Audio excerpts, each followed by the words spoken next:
Wow! Look, it's beautiful. Yan ang magandang dessert bukas. Ano to name niya? Kakanin. 1 cup of glutinous rice, 1/2 cup of flour, 1/2 cup of brown sugar, 1 and 1/2 cup of condensed milk.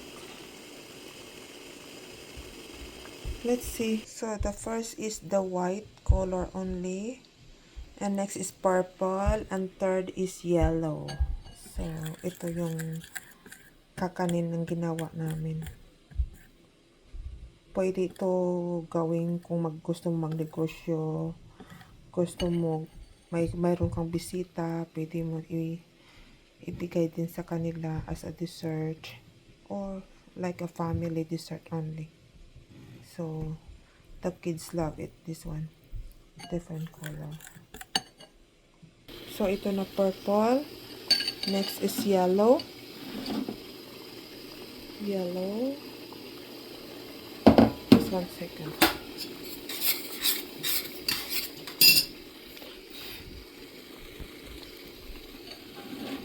Ito, ilagay natin ang yellow.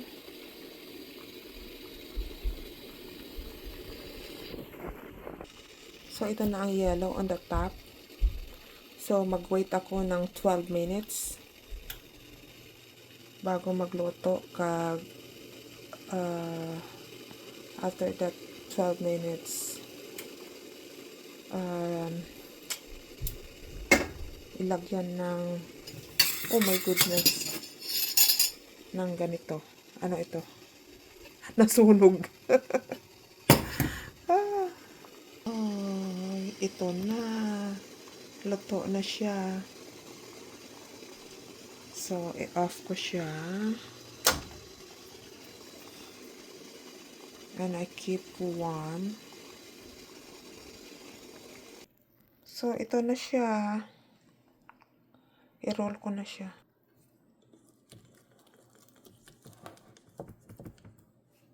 So, ito na siya.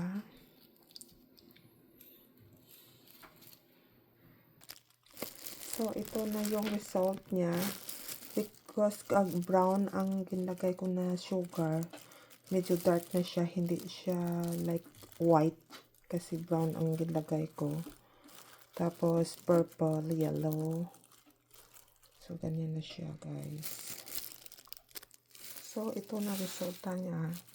Kasi, ilagay ko ng linga. Ano yun? Sisip. Ano pangalan to? Linga sa amin to eh. Yan na siya. So, look. That's yummy. And taste ko na siya. Ang sarap-sarap.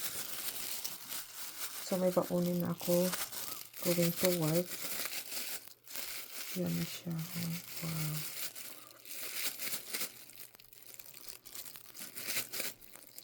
Okay, easy lang. 1 cup of glutinous rice.